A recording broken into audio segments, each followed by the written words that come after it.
Magandang araw po sa inyong lahat. Sa araw po na ito ay mapapakinggan po natin ang kwento ng may 10 taong gulang na batang si Ahmad, isang tausug na lumaki sa pangangalaga ng kanyang ama na si Mang Nasir. Likas kay Ahmad ang pagiging matulungin, kaya't isang araw ay bigla niyang makikilala ang isang matandang albularyo. Ililigtas niya ito mula sa humahabol na pating. Habang nakikipagpambuno siya sa pating, ay masisira niya ang ngipin nito. Dahil sa kakaibang liwanag na nakita niya sa ngipin ng pating, sinisig niya ito sa ilalim ng dagat. Nagkaroon siya ng kakaibang kakayahan na katulad ng sa pating. Ano kaya ang magagawa ni Ahmad para pigilan ang lumalakas na puwersa ng kadiliman? Magtatagumpay kaya siya laban sa kasamaan? Sama-sama po nating pakinggan ang buhay at pakikipagsapalaran ng batang tausug na nakasisid sa mutya ng ngipin ng pating. Ngunit bago po ang lahat, mga idol, huwag po nating kalimutang mag-subscribe at i-hit ang notification bell sa aking YouTube channel na The Voice Addict at Apong Isaak para sa mas marami pang makapigil hiningang kwentong aswang at katatakutan mula sa mundo ng kababalaghan. Umpisahan na po natin ang kwento. Ahmad! Ahmad, anak! Nandito na ako. Nasaan ka? Bilisan mo, tignan mo ang huli ko. Pambihira naman bata yun, oo. Ang tagal naman lumapit. Ahmad! Ahmad, anak! Nasaan ka ba? Marami akong nahuling isda, tignan mo! Ay! Tay, nandito na po ako! Katatapos ko lang po kasi magsalok ng tubig sa tapayan eh. Naku, ang swerte naman po nyo ngayon. Marami na naman po kayong nahuling isda. Kaya nga, anak eh. Kaya marami ka na namang iaalok na isda ngayon. At may kasama pang isang malaking isdang lapu-lapu. Aba teka, mamaya na yung pagsasalok mo ng tubig. Ang mahalaga ay mahati na natin ang malaking isda na lapu-lapu. Akala ko talaga kanina ay wala akong mahuhuling isda. Mabuti na lamang at dininig ni Allah ang panalangin ko na sana'y meron akong mahuling isda. May bonus pa na malaking lapu-lapu na sapat na para sa pagkain natin sa loob ng 3 araw. Sige po tay, ihahanda ko na po ang timba na paglalagyan ko po ng mga hinati-hati niyong isda. Bilisan mo, anak ha. Kailangan mailako mo na kagad to habang sariwa pa. Opo tay. Iniwanan na ng may 10 taong gulang na batang si Ahmad ang kanyang amang si Mang Nasir na abala sa paghiwa ng nahuli nitong isda na lapu-lapu. Halos kumanta ang kanyang ama sa labis na tuwa. Sa kanilang tribo ng tausug ay pangingisda ang pangunahing pinagkukunan nila ng pagkain at hanap buhay dahil nakatira sila sa mga pulo at sa tabing dagat. Pag-aasin at pangangalakal naman ang ikinabubuhay ng ibang tausug. Sila ay nagninegosyo ng isda, perlas, kabibe at iba pang yamang dagat. Nagtatanim din sila ng mga palay, nyog, abaka at mga prutas. Ang mga tausug ay kilala sa paggawa ng mga sasakyang pandagat tulad ng binta at sakayan, laot. Sila rin ay kilala bilang mga mauhusay at magigiting na mandirigma. Lalo na nung panahon ng pananakop ng mga Kastila at Amerikano. Sila'y matinding nakipaglaban upang ipagtanggol ang kanilang lupaing sakop ng Sulu, Sultanato. Kilala sila sa kanilang mga sayaw tulad ng pangalay o sayaw sa kamay. Makukulay ang kanilang tela at habi. Meron silang marangal na kaugalian gaya ng maratabat o dangal at pagsasabi ng tula o salsila. Isa sila sa mga unang grupo sa Pilipinas na yumakap sa Islam at hanggang ngayon Malaki ang kanilang pananampalataya at pamumuhay batay sa relihiyong ito. Ang ibang tausug naman ay tagasisid ng mga perlas at kabibe sa karagatan. Sa katunayan, sila ay binansagang tao ng dagat. At kung siswertihin naman, marami ang dumaraan na malalaking barko sa karagatan.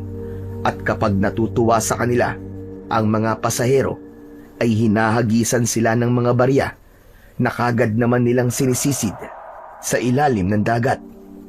Masaya sila sa kanilang ginagawa dahil marangal na hanap buhay ang pagsisid sa karagatan.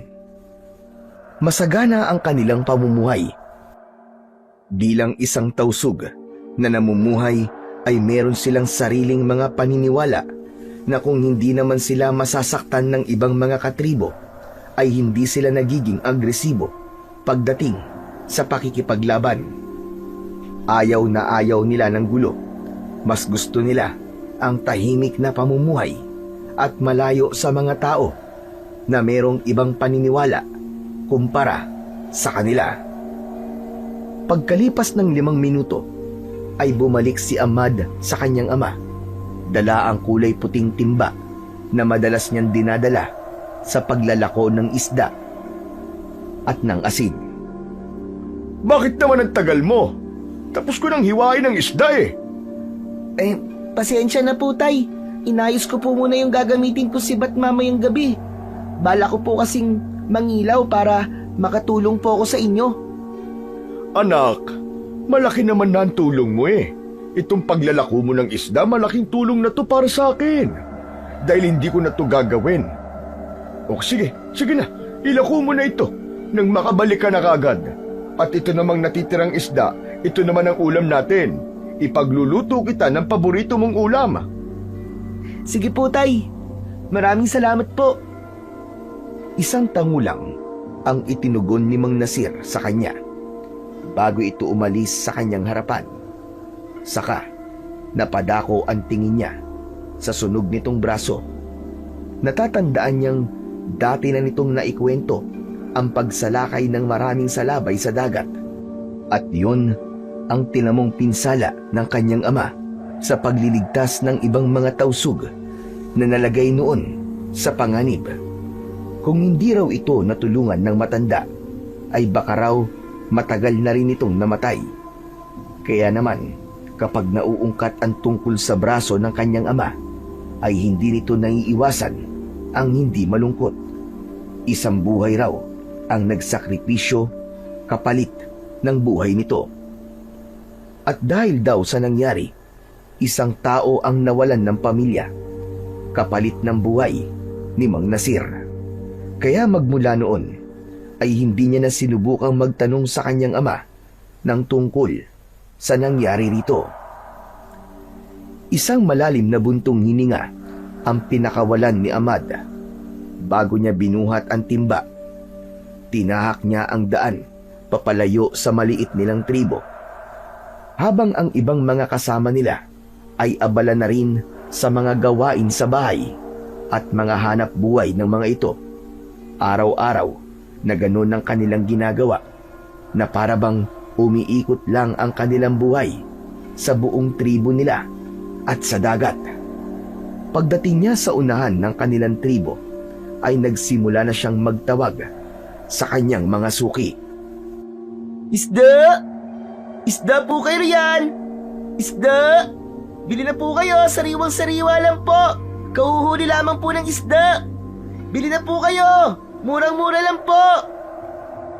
Inilinga ni Ahmad ang kanyang paningin sa paligid dahil nasa bahagi siya ng daan na walang mga taong nakatira, ngunit marami namang nakatayong bahay. Doon siya madalas na inaabangan ng mga suki niya para bumili sa kanya ng isda.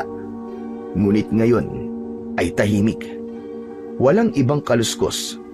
Para bang biglang lumungkot ang lugar na yon. Siguro ay meron ng hanap buhay ang mga taong nakatira sa bahaging yon ng tribo at abala sa panguhuli ng isda kesa ang bumili. Ngunit hindi nawalan ng pag-asa ang batang si Ahmad. Sinubukan niyang maglako ng isda at muling sumigaw. Isda! Isda po kayo dyan! Isda! Murang-mura lang po! Hoy, ikaw bata. Lumapit ka nga rito. Gusto kong makita ang isda mo. Napakunot ang noon ni Ahmad. Isang lalaking mukhang mangingisda ang nakita niyang nakatayo sa tabi ng malaking puno. Singkit ang mga mata nito na para bang lasing. Hindi niya kilala ang lalaki at ngayon lang niya ito nakita.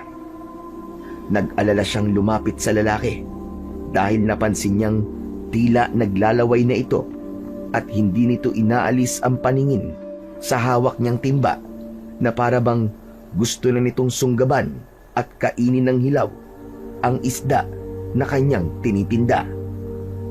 Hoy ikaw, tinatawag kita. Bakit tayo mo lumapit? Gusto mo bang masaktan? Kasi naman po, hindi naman po Hoy ang pangalan ko eh. Ako po si Ahmad. Wala akong pakialam kung anong pangalan mo. Basta't lumapit ka rito. Ang gusto ko, ang isdang dala mo. Bibili po pala kayo? Lumapit si Ahmad sa lalaki. Ngunit bigla siya nitong hinablot at kinuha ang isda sa timba. Hindi niya inaasahan na itatakbo ng lalaki ang isda. Mabuti na lang at nahawakan niya kagad ang kamay nito. Nanlilisik ang mga matang tinapunan siya nito ng masamang tingin. Kasabay ng nakakatakot nitong pagngisi.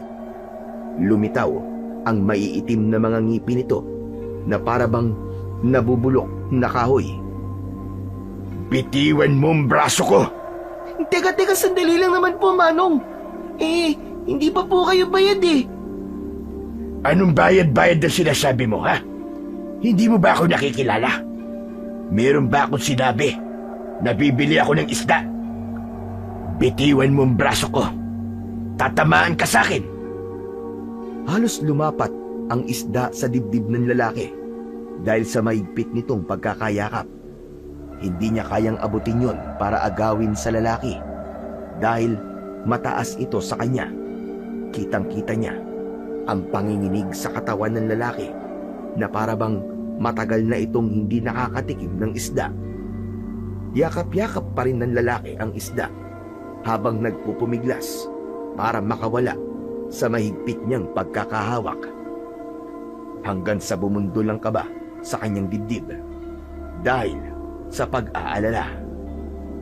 Nakikiusap naman po ako sa inyo, Manong.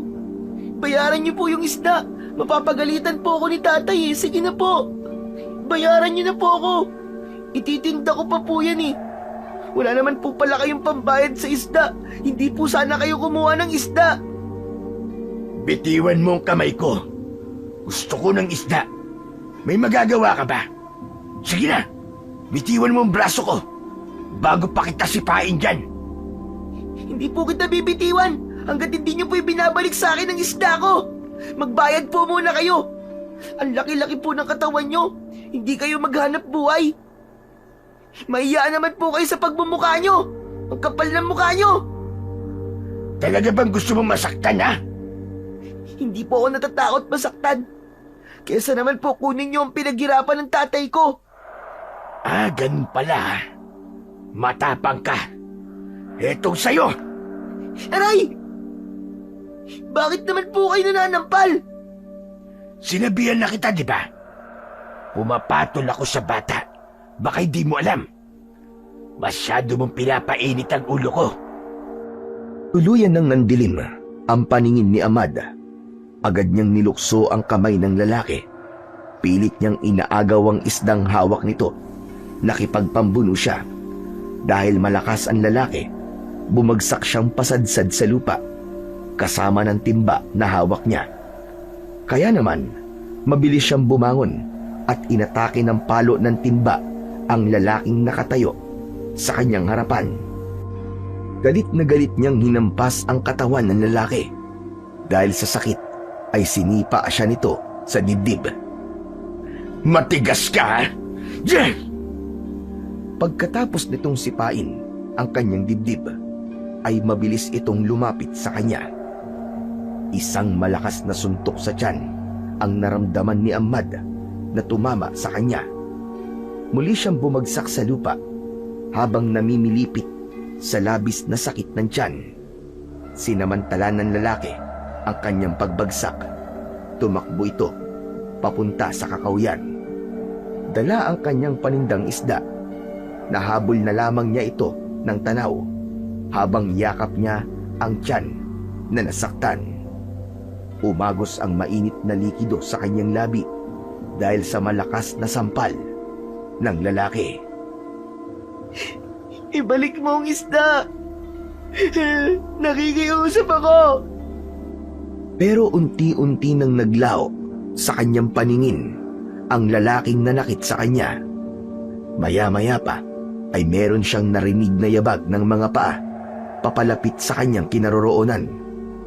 Naramdaman niya ang palad ng isang batang lalaki.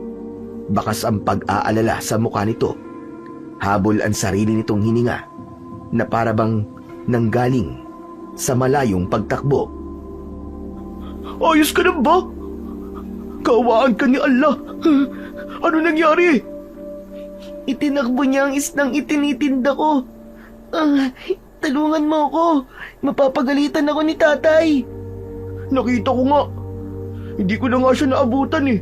Si Mang Omar lalaking yun. Palagi siya nag-aabang ng mga taong nagtitinda ng isda. Maswerte siya. Hindi lang siya natsyempoan ng mga muwalil eh. May araw din talaga siya. Ang muwalil ay nangangahulugang tagapagbantay o tagapangalaga sa kanilang tribo. Katumbas sila ng mga tanod sa barangay. Maya-maya pa ay naramdaman ni Ahmad ang kamay ng batang lalaki. Inalalayan siya nitong tumayo habang hawak pa rin niya ang nasaktang tiyan. Hinanap niya ang nasirang timba at naluluwang napaupo sa tapat nito. Dismayado siya sa nangyari. Natitiyak niya rin na sisermonan siya ng kanyang ama. Lagot! Paano na to? Paano ko to ipapaliwanag kay tatay? Huwag ka mag-alala. Magkano ba ang halaga ng isdang kinuha ni Mang Omar? Ako na magbabayad. Bakit mo naman babayaran ang kinuha ni Mang Omar? Wala ka namang kasalanan sa nangyari. Mahal ang isdang kinuha niya. 800 ang halaga nun eh. Oh, walang problema. Malaki naman ang kinita ko sa paninisid ng perlas eh. Ako na magbabayad. Kesa naman pagalitan ka ng tatay mo. Isipin mo na lang, natulong ko na to sa'yo. Bakit mo naman ako tutulungan? Isa pa, ngayon lang naman kita nakilala. Matagal na kitang kilala. Ikaw si Ahmad. Madalas kasi kitang nakikitang nagbibigay sa babaeng lumpo na nakaupo sa upuan na may gulong eh. Kaya magmula nun, palagi na kitang sinusundan. Siya kasi ang nanay ko. Biglang naalala ni Ahmad ang babaeng madalas niyang bigyan ng pagkain at isda. At hindi niya akalain na yun ang nanay ng batang kaharap niya ngayon. Kaya lang, hindi niya kayang tanggapin ang perang ibabayad nito dahil mas higit nitong kailangan ang pera. Pasensya na, pero hindi ko matatanggap ang perang ibabayad mo. Mas kailangan mo yan para sa nanay mo. Saka, talagang ngayon lang kita nakilala. Ako nga pala si Jamal. Sige na, tanggapin mo na ang pera. Meron pa naman akong perang nakalaan para kay nanay eh. Kaya huwag ka na mag-alala. Hindi ko talaga matatanggap yan, Jamal. Itabi mo na lang yan. Ibigay mo sa nanay mo. Bahala na. Magpapaliwanag na lang ako ng maayos kay tatay. Gusto mo bang lumaki ang gulo? Isipin mo, kapag nalaman ng tatay mo ang ginawa sa ni Mang Omar, sa palagay mo ba mananahimik lang siya? Kaya sige na, tanggapin mo na ang perang to. Ako naman ang tutulong sa'yo ngayon. Pero, mas kailangan niyo to, Jamal eh. Ano ka ba naman? Meron pa naman ako natitira sa bulsa ko eh. Saka bilin sa akin ni nanay na maghanap daw ako ng pagkakataon para makatulong sa'yo. Kaya sana, wag mo naman itong tanggihan. Sige na nga. Tatanggapin ko to, Jamal. Pero hindi ito bigay, kundi utang ko to sa'yo. Babayaran din kita kapag may pera na ako. O sige, ikaw ang bahala. Iniiwas lang naman kita na masaktan ng tatay mo. Kapag nalaman niya kasi ang nangyari sa'yo, natitiyak kong malaking gulo to. Gumawa ka na lang ng paraan para hindi niya mahalata ang sugat mo sa labi. Maraming salamat, Jamal ah. Sus, wala yun. Basta, matulungan kita. Masaya na ako. Tinanggap ni Ahmad ang perang iniabot sa kanya ni Jamal. Saka siya tumayo at dinampot ang timba sa lupa. Sinabayan siya ni Jamal sa paglalakad, pabalik sa kanilang bahay. Habang tinatahak nila ang daan papauwi, ay nagkwentuhan sila tungkol sa kanilang mga buhay. Nalaman ni Ahmad na wala ng ama si Jamal. Ito na lang ang nag-aalaga sa nanay nitong may sakit. Nalaman din ni Ahmad na maninisid ng perlas si Jamal, kaya malaki ang kinita nito sa pagbibenta ng perlas sa bayan. Maraming salamat talaga sa tulong mo sa akin, Jamal ah. Huwag ka mag-alala, babayaran din kita kapag nagkaroon na rin ako ng kita mula sa mga mauhuli kong isda. Gusto mo ba sumama sa akin mamayang gabi? Bala ko kasing mangilaw sa dagat eh. Meron naman tayong magagamit na sampan. Ang sampan ay maliit na bangkang may sagwan, gawa sa kahoy. Madalas ay magaan at madaling sagwanin. Wala itong layag na katulad ng ibang mga bangka, karaniwang gamit sa pangingisda sa mababaw na dagat, ilog o baybayin. Madali itong gamitin ng 1 o 2 tao lamang, kaya praktikal para sa maliliit na huli o paglalakbay sa malapitang lugar. Napangiti si Jamal. Halata sa mukha nito ang hilig nito sa panguhuli ng isda. Sige ba, sasama ako sa iyo mamayang gabi. Doon na lang din tayo magkita sa lugar kung saan una tayo nagkakilala. O ano, ayos ba yun? Wala rin naman akong gagawin eh. Maninisid na lang ako ng mga isda kasama ka. Tsaka, wag mo munang isipin ha, kung paano mo akong mababayaran. Ang mahalaga, hindi ka mapagalitan ng tatay mo. Maraming salamat talaga sa iyo, Jamal. O paano? Magmula ngayon, magkaibigan na tayong dalawa ah. Siyempre naman, magkaibigan na tayo. Alam ko naman na mabuti kang tao kasi naging mabuti ka rin kay nanay ko. Kaya sigurado ko na magiging mabuti kitang kaibigan. Naglahad ng kamay si Ahmad kay Jamal bilang pagtanggap sa pagsisimula ng kanilang pagiging magkaibigan. Pero natigilan silang dalawa ng pagsapit nila sa gilid ng dalampasigan. Marami ang nagkakagulong mga tao. Nakapalibot ang mga ito sa nakatigil na bangkang sampan. Pati na ang mga tanod sa kanilang tribo ay naroroon din habang may sinusuring katawan sa bangka. Ano kaya ang pinagkakaguluhan nila, Jamal? Teka, tingnan natin kung ano yun. Tara! Hala, baka meron na naman bagong biktima ang karagatan. Ha? Biktima ng ano? Halika, sumama ka na lang muna sa akin. Tignan natin kung ano ang pinagkakaguluhan nila. Magkasabay na tumakbo sina Ahmad at Jamal papunta sa umpukan ng mga tao. Nagbubulungan ng mga ito habang nakatingin sa babaeng nakaluhod sa buhangin. May karga itong sanggol habang pasigok-sigok na umiiyak. Nakatingin ito sa lalaking nakataob sa saig ng bangka. Sinilip nila ang lalaking pinagkakaguluhan ng mga tao, pero isang batang katabi nito ang una nilang nakita. Nakatihaya itong nakahandusay sa side ng bangka. Wala ng buhay.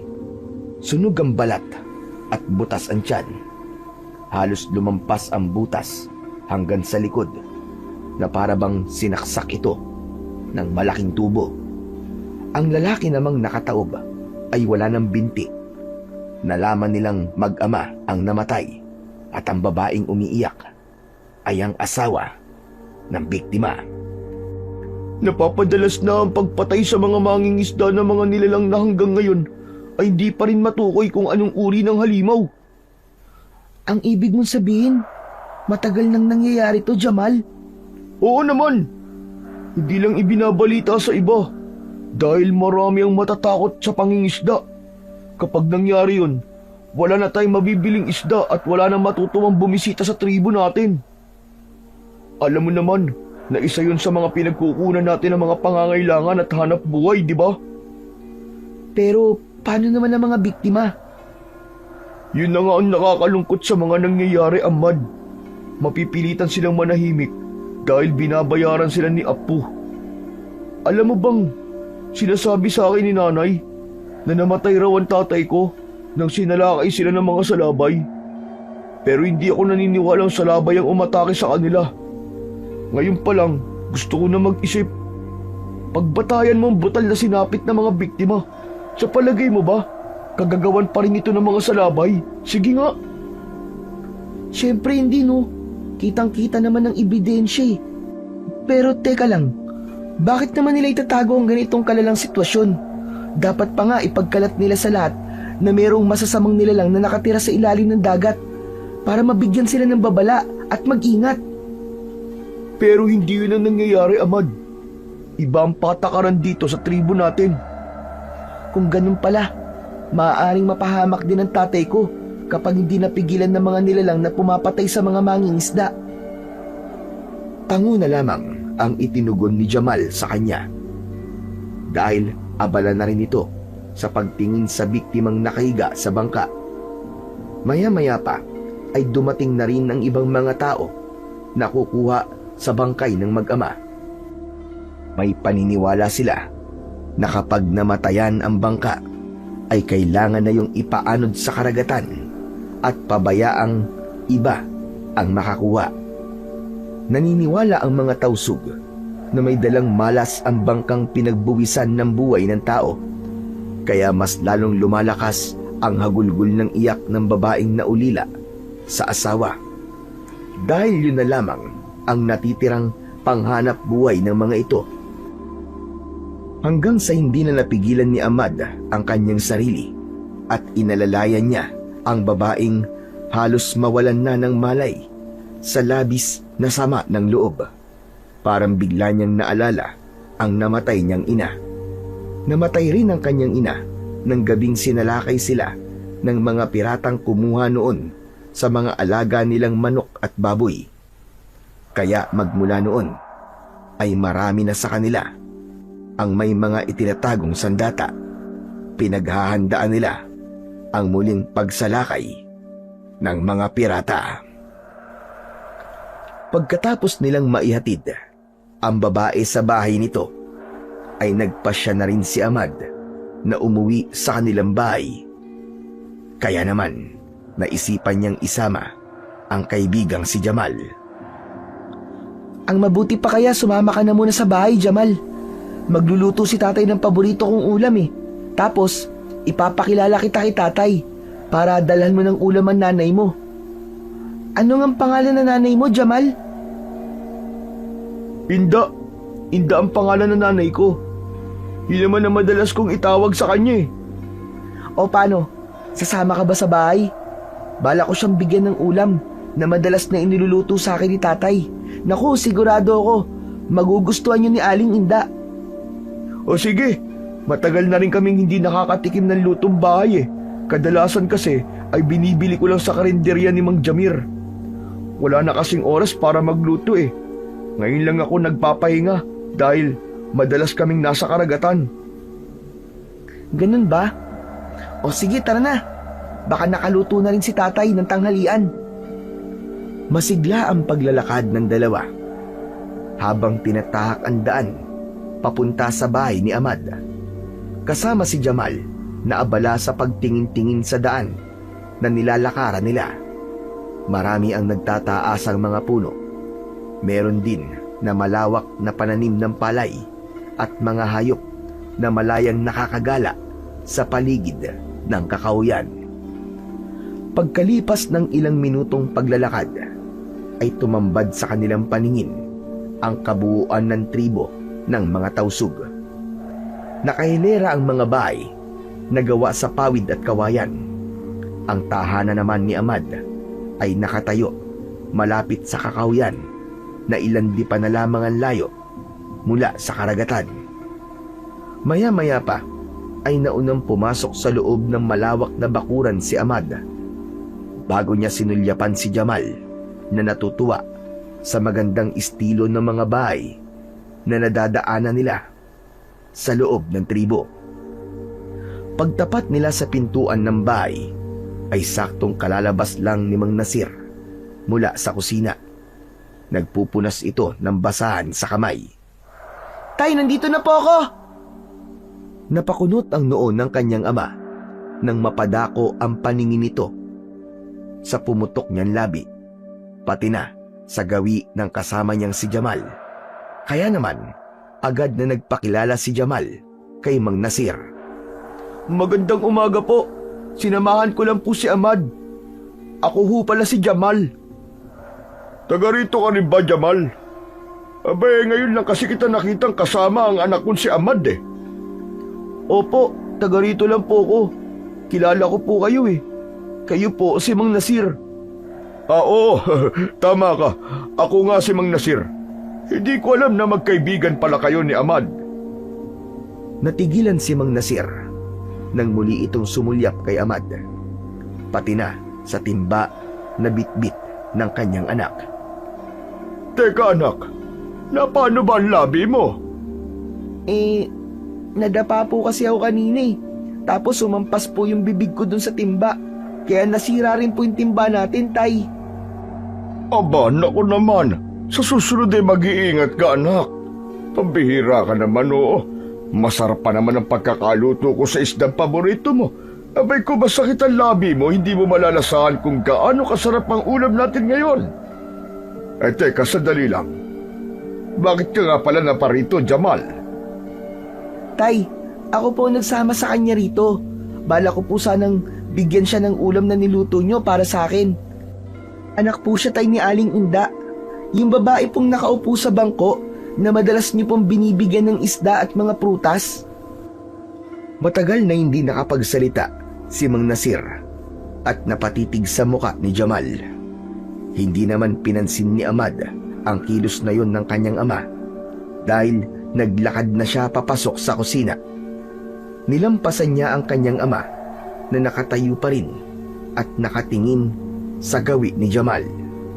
Maya-maya pa ay muling nagsalita si Mang Nasir. O sige na, pumasok na tayo sa loob, Jamal, at dalhan mo na ng ulam si Inda. Agad na sumunod si Jamal sa pagpasok sa loob ng kusina. Pagdating nila sa loob ay mabilis na kumilos si Mang Nasir. Naglagay ito ng ulam sa tupperware at ibinigay yon kay Jamal. Labis naman ang pasasalamat ni Jamal sa kabaitang ipinakita ni Mang Nasir. Marami pong salamat sa ulam, Mang Nasir. Naku, wala yun. Kapag may oras ka, pumunta-punta ka lang rito para naman madadalan mo ulit ng ulam ang nanay mo. Maupo ka muna, Jamal. Ang mabuti pa sabayan mo na rin kaming kumain ng anak ko. Naku, wag na po. Sapat na po ang ulam na to. Jamal, pagbigyan mo na si tatay, sige na. Inaalok ka niya eh. Total, sobra naman sa amin ang ulam eh. Halika na, maupo ka na. Saka, marami rin tayong ikikwento kay tatay, di ba? Gusto ko, nandito ka. Aba, teka. Ano bang ikikwento niyo sa akin, anak? Tay, tungkol po kasi to sa 2 biktima na nakita namin sa dalampasigan. Mag-ama po ang natagpuan na patay sa tabi ng dagat. Kawawa nga po yung babaeng naulila eh. Namatayan po ng asawa at anak. Anong biktima ang sinasabi mo, Amad? Sa tingin po namin ni Jamal, ay kagagawan po ng nilalang na nakatira po dun sa karagatan. Hindi ko na po ikikwento ang buong detalye, Tay. Kasi baka mawalan po kayo ng ganang kumain, Tay eh. May alam po ba kayong tungkol sa mga nilalang na posibleng pumatay sa mag-ama? Brutal po kasi yung pagkakapas lang sa kanila eh. Aba, nako, wala naman akong alam sa mga ganyan-ganyan, anak. Baka may nakaaway lang ang lalaki. O di kaya naman merong pirata na nakalaban sa dagat. Hanggat wala tayong katibayan kung sino may gawa nun sa kanila, hindi tayo maaaring mag-isip ng tungkol sa mga nilalang na nakatira sa karagatan. Pero kung tao naman po may gawa nun, bakit naman po niya idadamay ang bata? Isa pa, hindi po ako naniniwalang kagagawan niyo ng mga pirata. Malakas po talaga ang kutob kung merong mga nilalang na nakatira sa ilalim ng dagat na siyang pumapatay sa mga mangingisda po dito sa atin. Kaya mo bang patunayan ang mga sinabi mo, Jamal? Ang ibig kong sabihin hanggat walang patunay tungkol sa mga nilalang na yon, abay walang maniniwala sa atin. Saka mga bata pa kayo sa bagay na yan. Hindi ko iniisip ang mga nilalang na pumapatay sa mga tao kasi hanggang ngayon ay wala pa namang pruweba na meron ng ganyang nilalang. Hala, sige na. Huwag na muna natin pag-usapan ang tungkol sa mga biktima. Kumain na muna tayo at kanina pa ako nagugutom. Hindi na nakapagtanong si Ahmad dahil tumalikod na sa kanila si Mang Nasir para kumuha ng plato. Pagbalik nito ay may dala na rin itong ulam at kanin. Mabilis na kumilos si Mang Nasir at nakapaghanda na kagad ng pagkain. Wala silang imikan habang kumakain dahil isa rin yun sa kaugalian ng mga tausug. Huwag magsasalita sa harap ng pagkain dahil para sa kanila, ang pagkain sa harap ng grasya ni Allah ay isang banal na oras para sa kanilang pagkain. Ganon din ang paniniwala nila bago pumalaot sa karagatan. Nag-aalay sila ng panalangin o ritual upang maging ligtas laban sa malakas na alon o masamang espiritong nakatira sa dagat. Pagkalipas ng ilang minutong pagkain ng tanghalian, ay nauna nang nagpaalam si Jamal. Nagpasalamat muna ang kanyang kaibigan sa pagkain bago niya ito inihatid sa labas ng kanilang bakuran. Isang malalim na buntong hininga ang pinakawalan ni Ahmad habang tanaw ang papalayong kaibigan. Bago siya pumasok sa kanilang bahay, nadatnan niyang naguhugas ng mga pinagkainan ang kanyang ama. Sa kanya iniabot dito ang perang kinita niya sa pagtitinda na galing naman kay Jamal. Mamayang gabi ay balak nilang manghuli ng isda, kaya magkikita sila ni Jamal sa lugar kung saan una silang nagkakilala. Tay, ito po pala yung kinita natin kanina sa isda. Marami pong salamat sa pagtanggap nyo kanina kay Jamal, ah. Hindi mo kailangan magpasalamat, anak, ikaw naman. Ganun naman talaga nararapat nating gawin sa pagtanggap sa mga bisita. Bilang respeto sa kanilang pagdalaw. Ay, siya nga pala. Mamaya ay aalis ako, ha. Huwag ka munang pumunta sa dagat. Walang tao rito sa bahay at baka pagdating natin dito, mawalan na naman tayo ng mga gamit. Lalo na mga kagamitan natin sa panguhuli ng isda. Tay, wag na po muna kaya kayong umalis. Bigla po kasi ako nag-alala sa inyo eh. Baka matsyempuan po kayo ng mga nilalang na pumapatay ng mga mangingisda. Anak, huwag kang maniwalang may nilalang na nakatira sa karagatan na pumapatay ng mga mangingisda. Tandaan mo, kahit saan tayo magpunta, kapag oras mo nang mamatay, ay mamamatay ka. Aba, wala naman tayong magagawa ron eh. Lahat naman tayo ay dun pupunta. Mamamatay tayong lahat balang araw. Iba-iba lang ang mga dahilan. Tay naman eh. Kayo naman oh.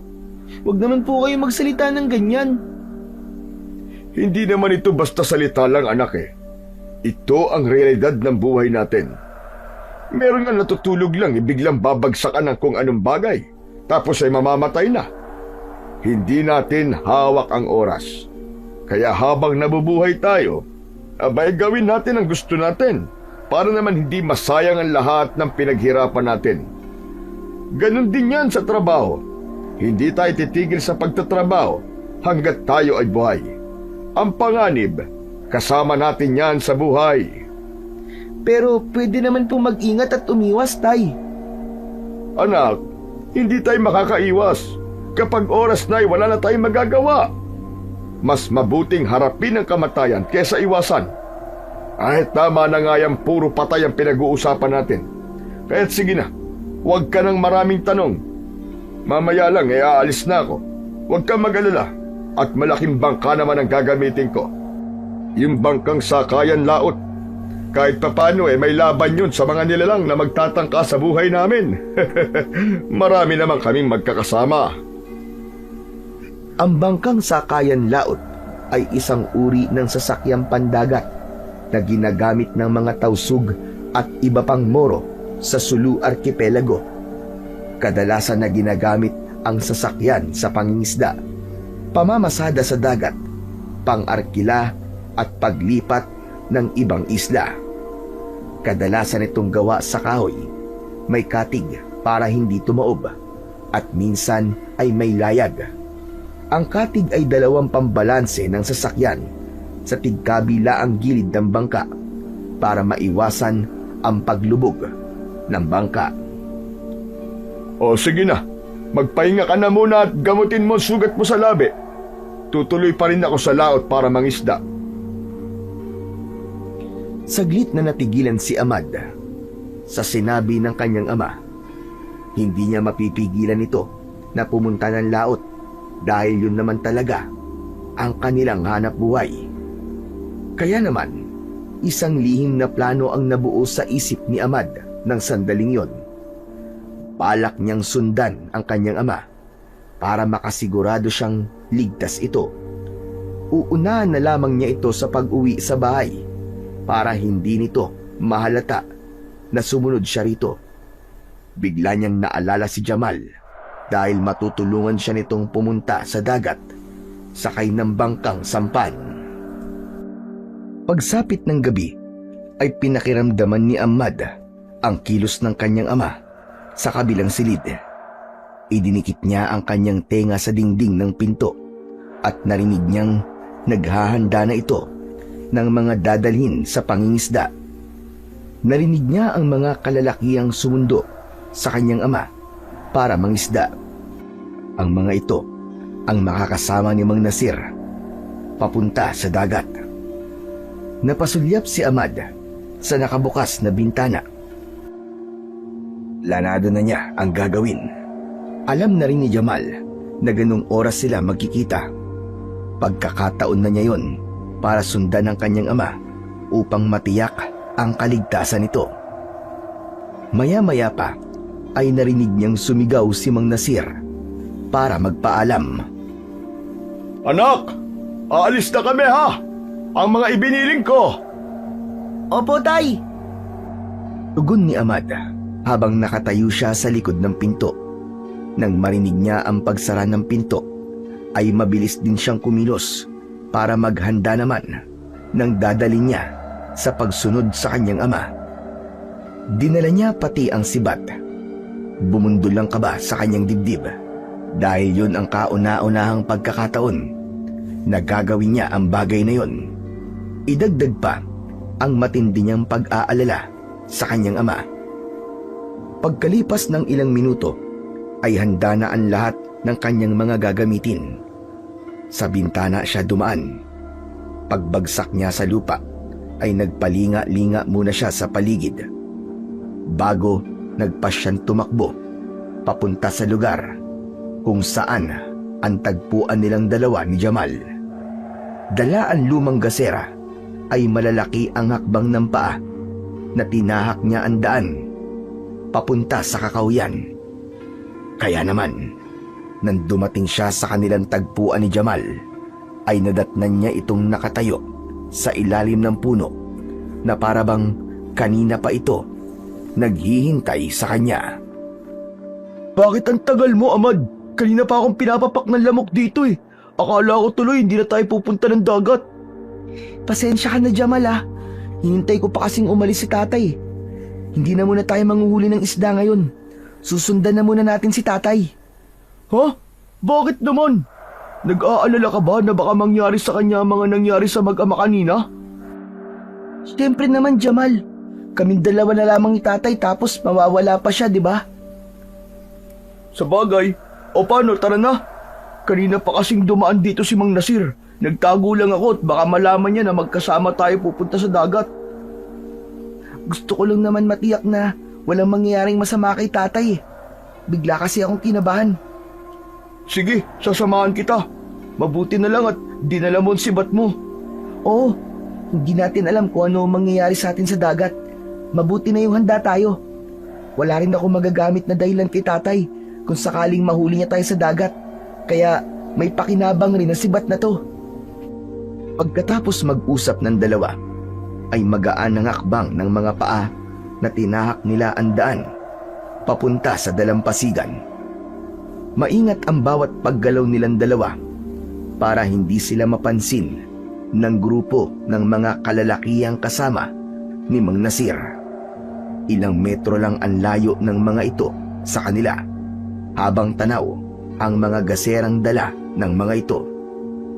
Pagsapit nila sa tabing dagat ay hinintay nilang sumakay sa bangka ang grupo ni Mang Nasir.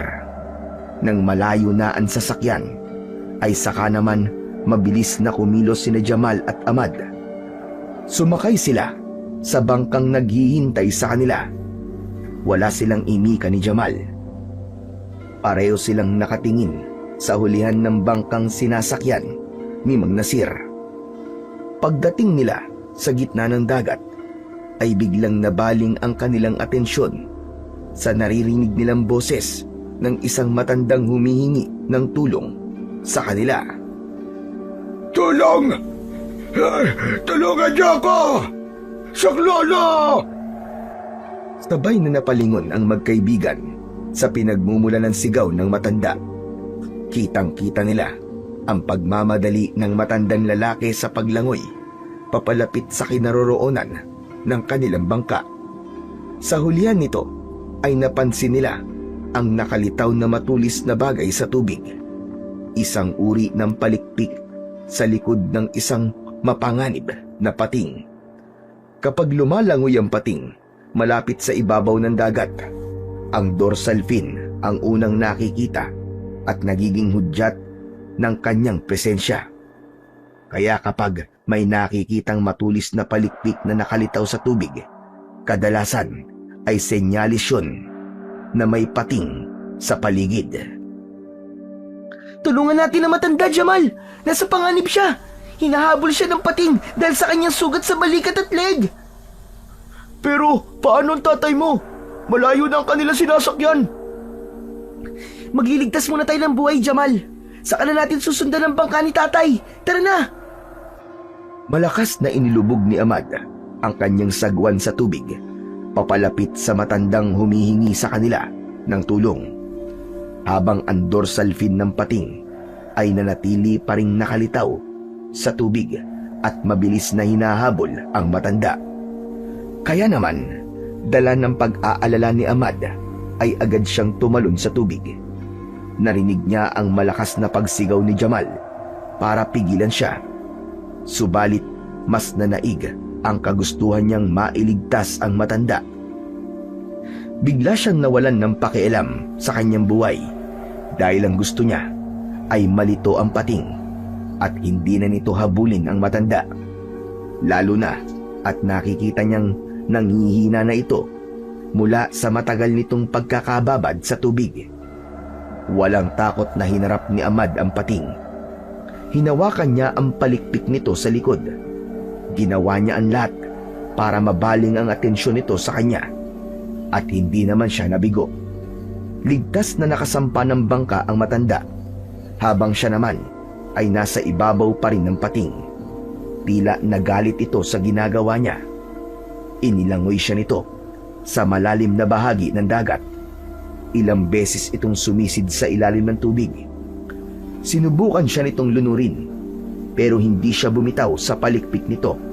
Sa halip ay nakipagpambuno siya rito gamit ang mga natutunan niya sa kanyang ama pagdating sa pakikipaglaban nila sa isdang pating. Magkakasunod na pagsuntok ang ginawa niya, sabay buwelo sa pagsuntok sa bibig ng pating.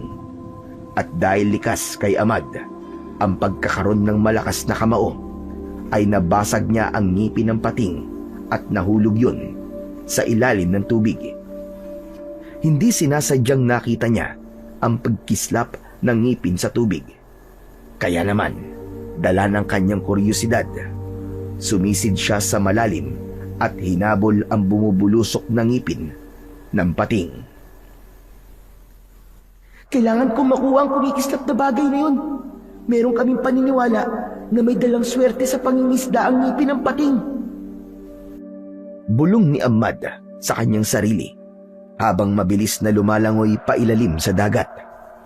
Pagsapit niya sa gitna, ay matagumpay na nahawakan ni Ahmad ang ngipin ng pating. Saka lamang napansin ni Ahmad na nakaalis na ang pating na humahabol sa kanya. Masaya siyang natakasan niya ang pating na nakalaban niya kanina. Rinig na rinig niya ang pag-iingay ng dalawa sa ibabaw ng tubig. Hinahampas ng mga ito ang bangka gamit ang sagwan. Isa yung paraan para maitaboy ang pating papalayo sa bibiktimahin ito. Kaya naman, nasisiguro niyang nakaalis na ang pating na nakalaban niya kanina. Maigpit ang kuyom ng kanyang kamao para hawakan ng ngipin ng pating. Mabilis siyang lumangoy paitaas ng tubig at saktong paglutang niya sa ibabaw ay nakaabang na ang dalawa sa kanya.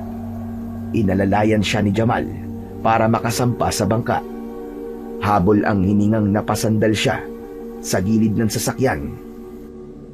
Galit at puno ng pag-aalala na nagsalita si Jamal habang nakatingin sa kanya. Grabe ka, Ahmad! Tinakot mo naman ako!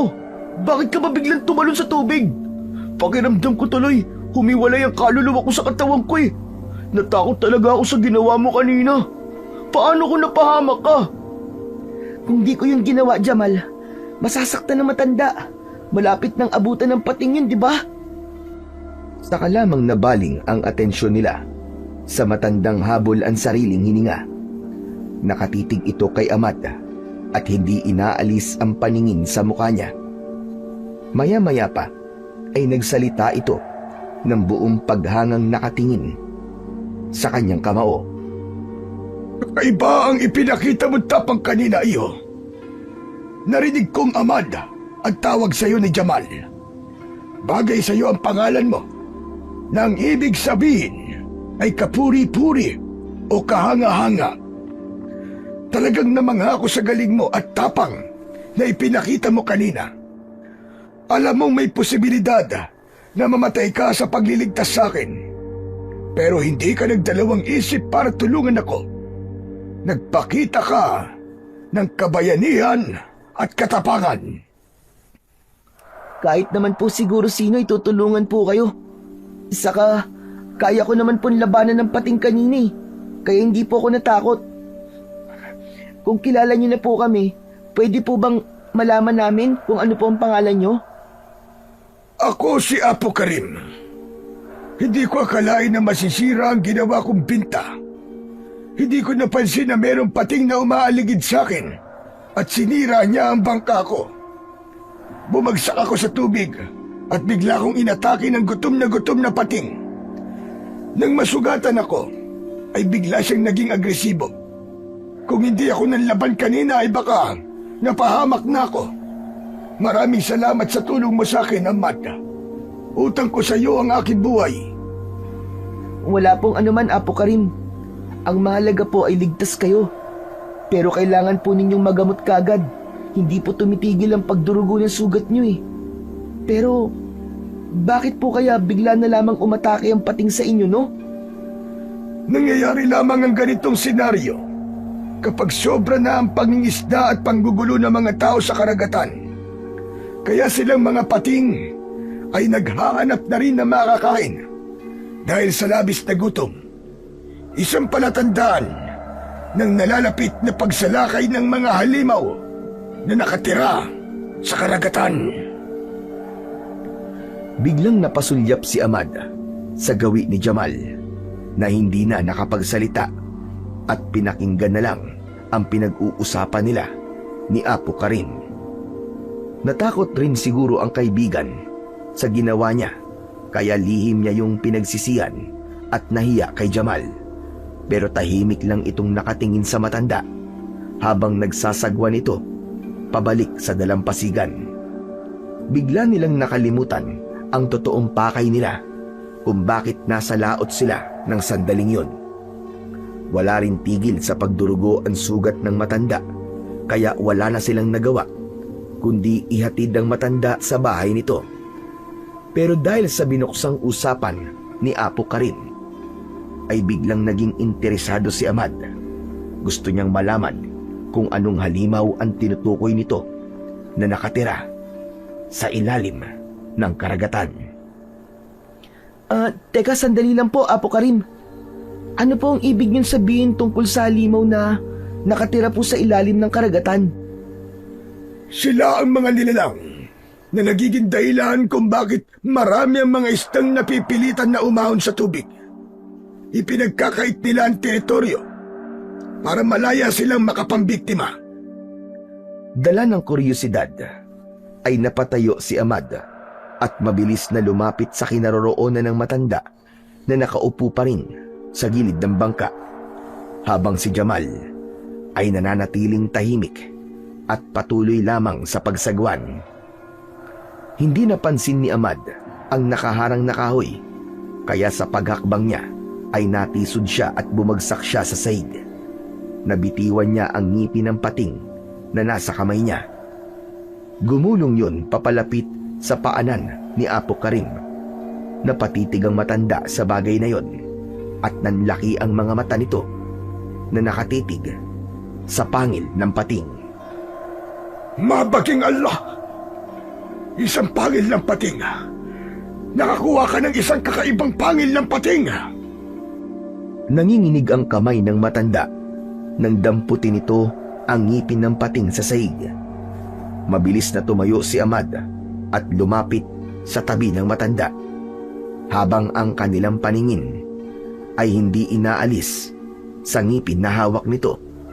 Nakataas yun sa ere, habang nagsisilbi nilang tanglaw sa ngipin ay ang maliwanag na sikat ng buwan. Muling nakita ni Ahmad ang pagliwanag ng ngipin na tila ba meron pa yung kuryente, ngunit walang reaksyon sa kamay ng matanda. Hindi nito nakikita ang liwanag na nakikita niya, kahit si Jamal ay natuon na rin ng atensyon sa bagay na hawak ni Apo Karim. Lumapit na rin ito sa kanila at pinagmasdan ang ngipin ng pating.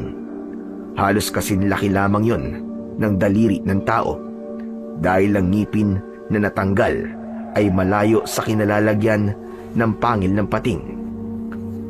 Bumagsak ang pag-aalala sa mga mata ng matanda nang muli itong sumulyap sa kanya. Sinasabi ko na nga ba't may dahilan kung bakit muling nagpakita ang pating na yon? Bakit mo to kinuha, Ahmad? Nakita ko po kasing kumislap ang ngipin ng pating nang matanggal po to sa kanyang bibig. Hindi po ba't may paniniwala tayong mga tausug na meron dalang swerte ang ngipin ng pating sa atin, lalo na po sa pangingisda? Hindi swerte ang dala ng paglitaw ng kakaibang ngipin ng pating, Ahmad, kundi isang panganib. Kung nakita mo ang pagkislap at liwanag nito, ay nangangahulugang ikaw ang kanyang pinili. Maaaring ginamit niyang pagsubok ay ang ugaling ipinakita mo kanina, kapalit ng tagapangalaga sa kanyang ngipin. Ang nagmamay-ari nito ay hindi isang ordinaryong pating, kundi isang nilalang na nangangalaga sa kakaibang mutya. Bakit po niya ako pinili? Dahil ipinamalas mo ang galing mo pagdating sa pakikipaglaban, pagtulong sa akin bilang larawan ng pagiging matulungin, pagtulong ng kahit malagay sa panganib ang buhay mo, ay simbolo ng katapangan na dapat ay tataglayin ng pagkakalooban ng isang pambihirang kakayahan. Kung hindi ako nagkakamali, ang nasisid mo ay mutya ng ngipin ng pating, kalaki pang isang banta ng panganib. Napalunok ng laway si Ahmad nang marinig ang sinabi ng matanda. Bumundol ang kaba sa kanyang dibdib, lalo na nang ibalik sa kanya ni Apo Karim ang ngipin ng pating. Isinilid niya yon sa kanyang bulsa at nagtatakang napasulyap kay Jamal. Ano pong ibig sabihin ng bantang sinasabi niyo, Apo Karim? Isang banta at pagbibigay ng babala sa muling pagsiklab ng digmaan sa pagitan ng mga halimaw at ng batang nagtataglay ng mutya ng ngipin ng pating. Muling tataas ang tubig at lalaki ang mga alon. Aahaw ng mga halimaw na mag-aasik ng lagim at hindi sila titigil hanggat hindi nila napapatay ang batang may taglay ng pambihirang mutya. Dahil naniniwala ang mga halimaw na magiging banta sa kanilang buhay ang batang may ganoong kapangyarihan. Kung ganun po, malalagay po sa panganib ang buhay ko. Pwede ko po bang wag na lang po itong tanggapin? Ang mga bagay na maiwaga at naipagkaloob na ay hindi na kailanman nababawi. Mawawala lamang ito kapag natupad mo na ang misyon. Misyon na labanan ang kampo ng kadiliman na naninirahan sa ilalim ng karagatan. Kaya pala, marami ang mga taong nagbubuwis ng buhay dahil nalalapit na naman ang kanilang pagsalakay. Nangyari na ito 10 taon na ang nakakalipas, kung saan marami ang namatay, kabilang na ang aking anak. Nang mabanggit ng matanda ang tungkol sa anak nito, ay narinig ni Ahmad ang paggaralgal sa boses ni Apo Karim. Tila ba may bahid yun ng lungkot at panghihinayang, habang ang ngipin ng pating ay maigpit niyang ikinulong sa kanyang mga palad, kasabay ng paggapang ng takot at pag-aalala sa kanyang dibdib. Mukhang biktima rin po kayo ng mga nangyari noon, Apo Karim. Tama ka, Jamal. Dahil sa naging desisyon ko, isang anak ang nagsakripisyo para sa kaligtasan ng kapatid nito. Kinailangan ko mamili sa kanilang dalawa kung sino ang ililigtas ko. Kahit hiniling ng panganay kong anak na iligtas ang anak ko sa labas, ay pakiramdam ko, ako pa rin ang may kasalanan sa pagkamatay niya. Kung hiniling naman po ng anak nyo na iligtas ang anak nyo sa labas, wala po kayong kasalanan dun. Kaya, huwag na po kayong malungkot. Kung may banta ng panganib sa dagat, hindi po tayo dapat manatili rito. Kailangan na po nating umalis sa lugar na to. Oo, kailangan na nating umalis sa lugar na to at doon na lang tayo mag-usap sa bahay ko.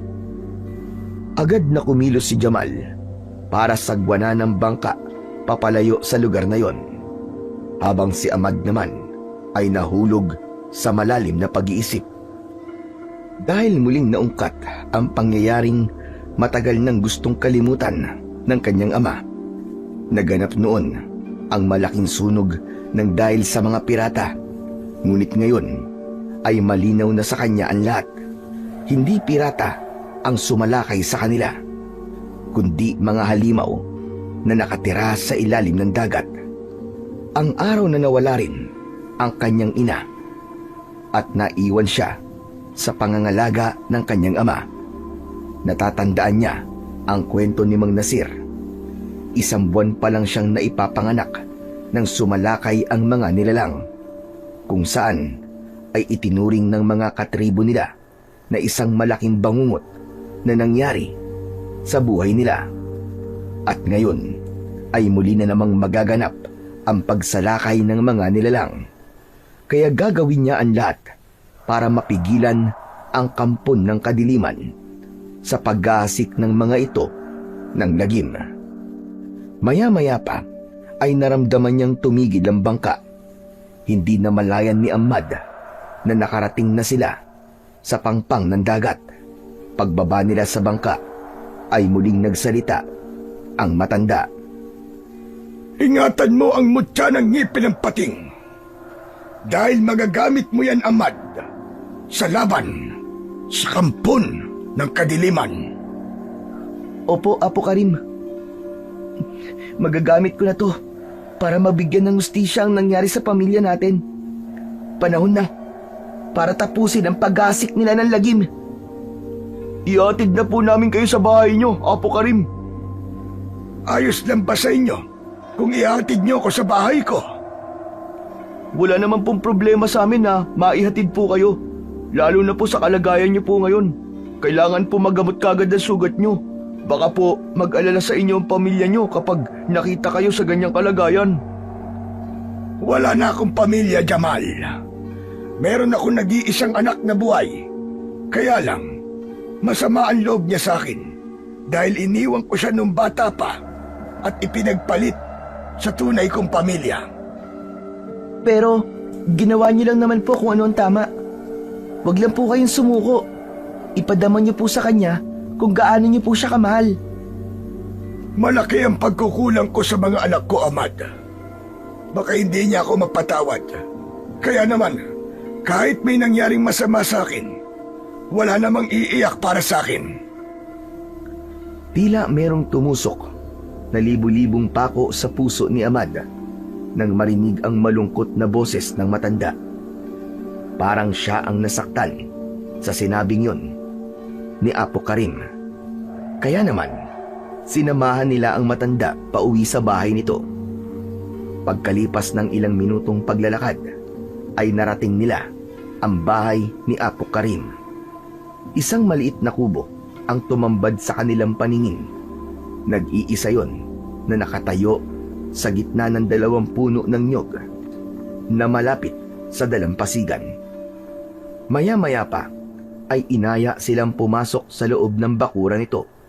Nakita nila ang maraming halamang gamot na nakatanim sa loob. Maging ang mga kagamitang panghuli ng isda ay meron din na nakahilera sa dingding ng labas ng bahay nito. Pagpasok nila sa loob ng bahay ni Apo Karim, inalalayan nila itong maupo sa bangko. Sinunod nila ang lahat ng inuutos nito kung paanong gumawa ng gamot na ilalagay nito sa sugat. Mabuti na lang at hindi masyadong malalim ang sugat ng matanda. Kaya naman, hindi sila nahirapan na gamutin ito. Pagkatapos nilang malagyan ng dinikdik na dahon ng sambong ang mga sugat nito, ay tumigil na rin sa pagdugo ang sugat ni Apo Karim.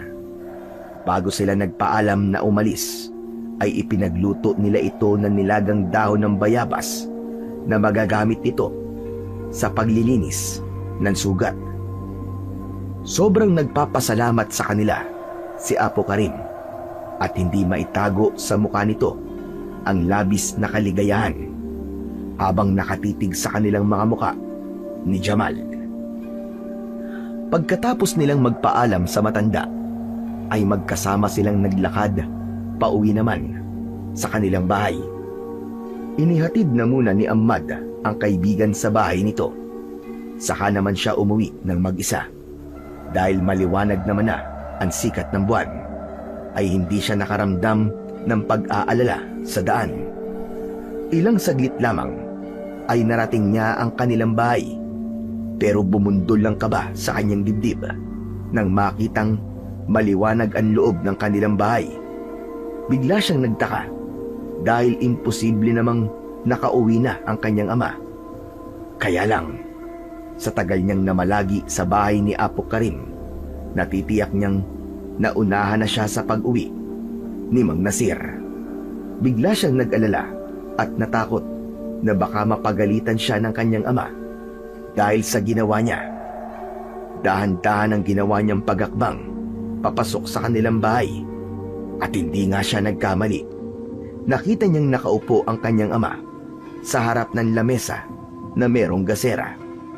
Madilim ang anyo ng mukha nito habang namumula ang mga mata dahil sa galit. Tay, kanina pa po ba kayo naghihintay sa akin? Kadarating ko lang at nalaman ko na umalis ka ng bahay. Saan ka nagpunta? Sa laot po, tay. Manguhuli po sana kami ng isda ni Jamal eh. Kaya lang po naisipan na rin po namin bumalik. Yun totoo ang gusto kong marinig, Ahmad. Sinabi ko naman sa'yo, na ayaw ko sa lahat ay yung pinaglololoko ko at nagsisinungaling sa akin. Pasensya na po kayo, Tay. Bala ko po sanang sundan kayo sa dagat dahil nag-aalala po ako sa inyo eh. Nag-aalala ka sa akin, pero sa sarili mo hindi ka nag-aalala. Umuwi ako kagad dahil hindi ko nagustuhan ang balitang nakarating sa akin. Tay, ano po bang balitang sinasabi nyo? May nagsabi sa akin, si Omar ang kumuha ng isdang itininda mo. Nalaman ko rin na si Jamal ang nagbayad ng isdang kinuha ng hayop na Omar na yon. Doon pala nagsinungaling ka na eh. Akala mo siguro hindi makakarating sa akin ang ginawa niya sa'yo. Paano niyo po nalaman, Tay? Paano ko nalaman? Sinabi nga sa akin ng mga kasama ko. Idagdag pa ang mga katibayan na nakita ko sa bangka. Merong natirang lapu-lapu sa kinain ni Omar sa gilid ng bangkang nakatali sa puno. Kilala ko ang istang yon dahil ako nakahuli ng lapu-lapu eh. Kaninang umaga, sinaktan ka niya, hindi ba? Kaya pumutok ang labi mo. Ang hayop na yon, humanda talaga siya sa akin. Parang kampana sa pandinig ni Ahmad ang malakas na boses ng kanyang ama. Kitang-kita niya ang galit sa mga mata nito.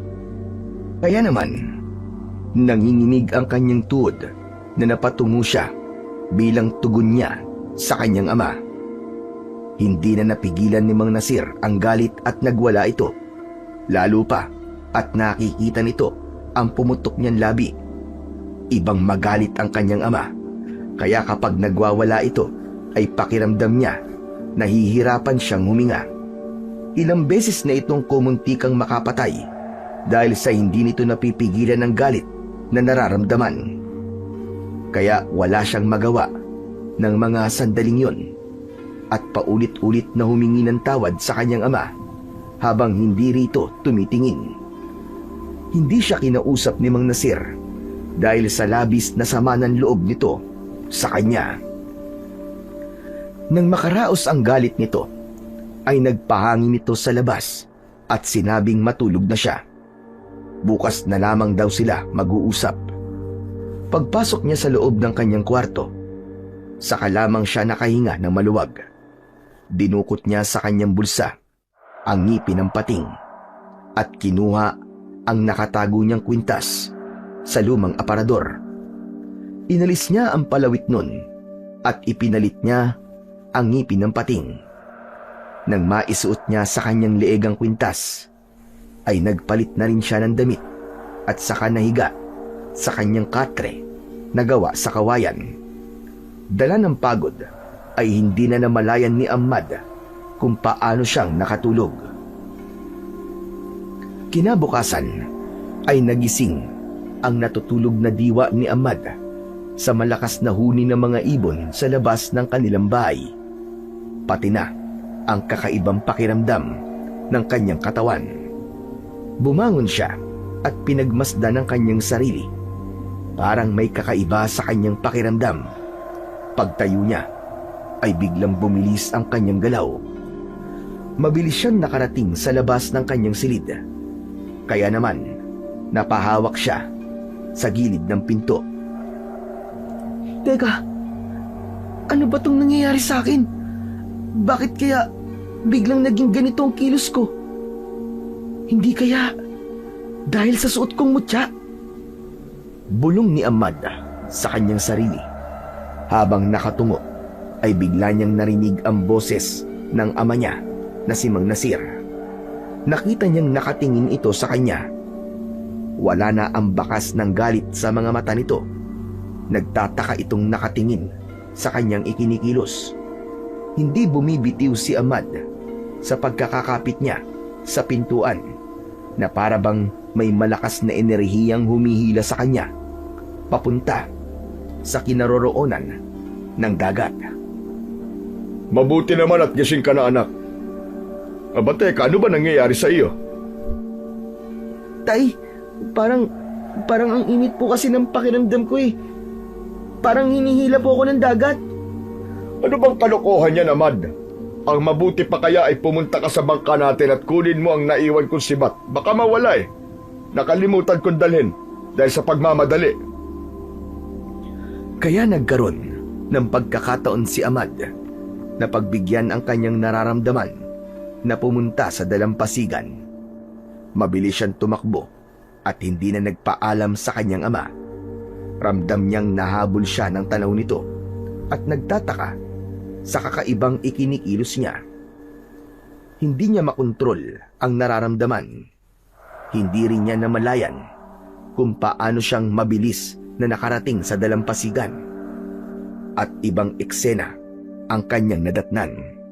Nakita niya si Mang Omar na nang-aagaw na naman ng isdang nahuli ng mga lalaking kabababa lamang sa bangka.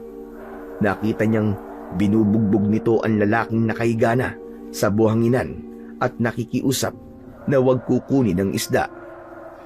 Dahil para yon sa pamilya nito.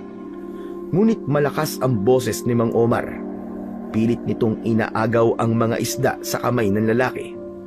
Hindi na nakapagtimpi pa si Ahmad. Nilapitan niya ang mga ito at isang malakas na suntok ang ginawa niya na tumama sa muka ni Mang Omar. Tumalsik ang lalaki at nakita yun ng mga taong naroroon. Pagbagsak sa buhanginan ni Mang Omar ay mabilis itong tumayo at gumanti ng suntok kay Ahmad. Ngunit lahat ng suntok nito ay nagawa niyang maiwasan. Gumanti rin siya rito ng sipa. Nang hindi nito kayang labanan si Ahmad, ay nag-iwan ito ng isang pagbabanta. Tandaan niyo ang araw na ito. Pagsisisihan niyo lahat ang pagdadamot niyo sa akin. Walang sino man sa inyo ang makakabalik ng buhay sa pampang ng dagat sa oras na mangisda kayo. Lahat kayo ay papatayin ko! Dahil mukhang pulubi si Mang Omar, walang naniwala sa banta nito. Sa halip ay pinagtawanan ito ng mga tao at sinabihan na bata lang daw pala ang katapat nito. Naglakad ang lalaki palayo sa kanila. Hindi maintindihan ni Ahmad kung bakit siya nakaramdam ng pag-aalala sa banta na yon ni Mang Omar. Tila isang malaking palaisipan ang bagay na yon para sa kanya. Lalo na nang makita niya ang kakaibang galit sa mga mata nito. Nabaling na lamang ang kanyang atensyon sa tubig ng dagat. Tila merong malakas na puwersang humihila sa kanya para lumusong sa tubig. Dahan-dahan siyang lumapit sa hinahampasan ng alon at nanatiling nakatayo roon habang hinihintay ang pagdampi ng tubig sa kanyang paanan. Saka lamang nawala ang init na nararamdaman niya na parang may malakas na enerhiyang bumabalot sa buo niyang katawan. Kasunod ng paglitaw ng liwanag sa suot niyang kwintas, nahawakan niya yon at napasulyap sa lalaking papalapit sa kanyang kinaroroonan. Sinabi nitong sobra itong nagpapasalamat sa kanyang ginawa kanina. Maya-maya pa ay bigla itong nagtanong habang bakas ang pagtataka sa mukha nito. Paano raw niya natalo si Mang Omar? Wala naman po akong ginawa kanina eh. Ipinaglaban ko lang po kung ano ang tama. Kaya wag po kayo mag-alala. Sadya lamang po na hindi niya ako pinatulan. Pagsisinungaling ni Ahmad. Wala siyang balak ipaalam sa mga ito ang tungkol sa suot ng mutya. Saka lamang niya binitiwan ng kwintas. Nauna nang nagpaalam ang mga tao sa kanya para umalis. Naiwan siyang nag-iisa sa dalampasigan habang nagtataka rin sa ipinakita niyang kakayahan kanina. Pagkatapos niyang magbabad sa tubig, ay nilapitan niya ang bangka ni Mang Nasir. Kinuha niya ang sibat sa sahig ng bangka. Akma na sanang aalis si Ahmad sa dalampasigan nang makarinig siya ng malakas na pagsigaw sa gitna ng laot. Kung tutuusin, ay malayo yun sa kanyang kinatatayuan, pero maliwanag niyang naririnig ang boses ng taong humihingi ng tulong habang sumisigaw na merong halimaw sa dagat. Hindi naman nagdalawang isip si Ahmad. Dala ang sibat ay mabilis siyang sumakay sa kanyang bangka at nilapitan ang kinaroroonan ng lalaking humihingi sa kanya ng tulong. Pagdating niya sa laot, ay gano'n na lamang ang panlalaki ng kanyang mga mata nang makita ang isang kakaibang nilalang. Nakakagat nga ang halimaw sa leeg ng lalaking humihingi ng tulong. Wala na. Huli na ang dating ko. Kinain na siya ng halimaw. Isang nakakatakot na anyo ng isang nilalang na ngayon ko lang nakita. Lumiwanag ang suot niyang kwintas. Nang mapansin yun ng nilalang, ay lalo itong nagmadali sa paglapa sa biktima. Kitang-kita niya kung paanong paulit-ulit na nilulunod ng nilalang ang lalaki. Kahit ito ay wala ng buhay. Kasunod nun ay pinagluray-luray nito ang katawan ng kaawa-awang biktima. Napaawang ang kanyang bibig sa malaki at dambuhalang nilalang, parang pinaghalong tao at hayop dagat. Merong maitim na kaliskis sa balat na tila isda. Namumula ang mga mata at kumikislap sa dagat na parang nagbabagang apoy. May mahabang mga kuko at matutulis na pangil na ginagamit sa pagdakma sa biktima. Maihahalin tulad ang halimaw sa isang syokoy na merong ulo ng isda at kalahating katawan ng tao.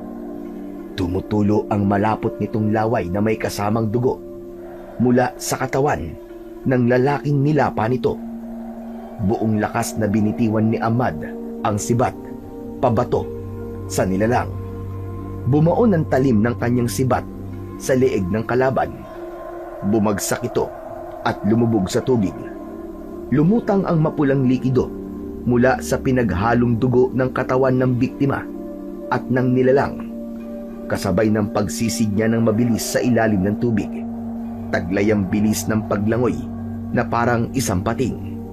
Kinuha niya ang nakabaon na sibat sa leeg nito at paulit-ulit niyang sinaksak ito sa dibdib gamit ang kanyang sandata.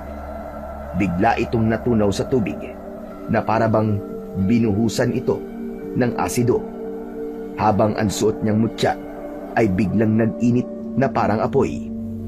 Nahawakan niya yon at napansin niya ang malakas na liwanag na bumabalot dito.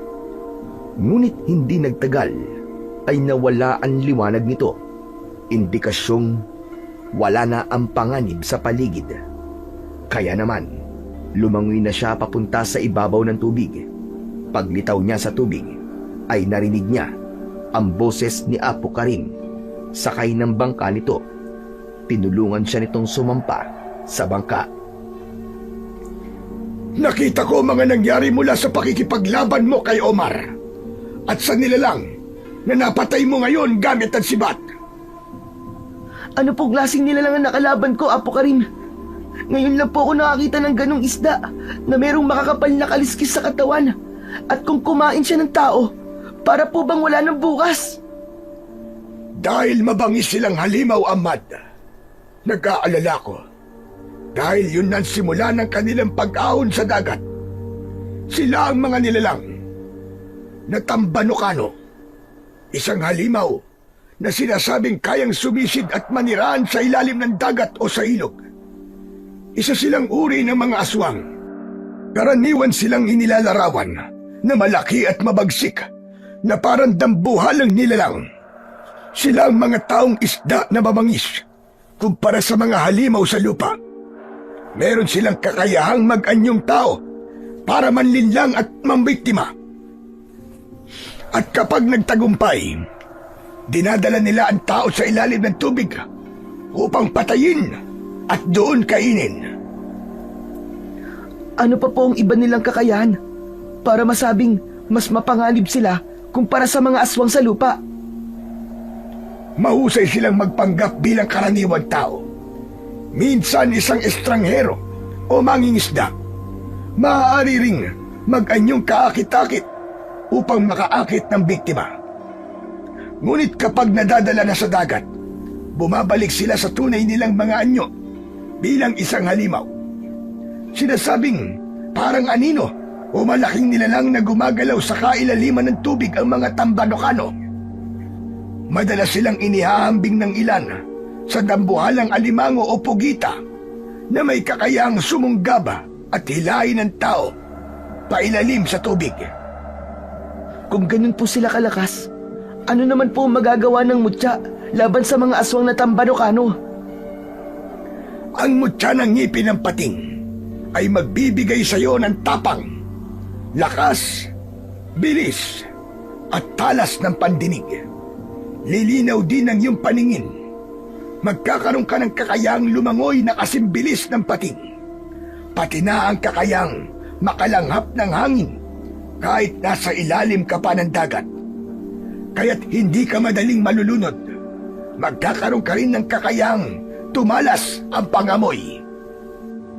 Kaya po ba pakiramdam ko ay merong malakas na puwersang humihila sa akin papunta sa dagat dahil nararamdaman ko ang panganib? Ganun po ba? Tama ka, Ahmad. Ilan lang yan sa tataglayin mong kakayahan dahil sa mutya. Kagaya na nangyari sa iyo kanina. Naramdaman mo ang ganyang pakiramdam kahit nasa bahay ka. Kaya naman, madali mong matutuntun ang kinaroroonan ng kalaban mo. Hindi ko po alam na ganun po pala kalakas ang taglay na kapangyarihan ng mutya na to. Kapag nakalaban ng halimaw, ang taong may mutya ng ngipin ng pating, ay magkakaroon siya ng malakas na kapangyarihan. Kaya't agad silang masusunog sa sandatang mahahawakan ng may mutya. Dahil sa mga narinig, ay naging malinaw na para kay Ahmad ang kakaibang nangyayari sa kanya. Sakay ng bangka, ay nilisan nilang dalawa ang lugar na yon. Kaya lang, hindi na itago ang lungkot sa anyo ni Ahmad. Dahil meron na namang isang buhay ang nawala nang dahil sa mabagal niyang pagkilos para tulungan ang biktima. Kaya pag-aaralan niyang kumilos ng mas mabilis upang marami pa siyang mailigtas na buhay sa kamay ng mga aswang na Tambanocano. Pagkalipas ng ilang minuto, ay narating na nila ang pangpang ng dagat. Pagkatapos ng kanilang pag-uusap ni Apo Karin, ay nagpaalam na siya sa matanda at ito na ang kumausap sa punong tribo para ipaalam ang mga nangyayari sa kanila.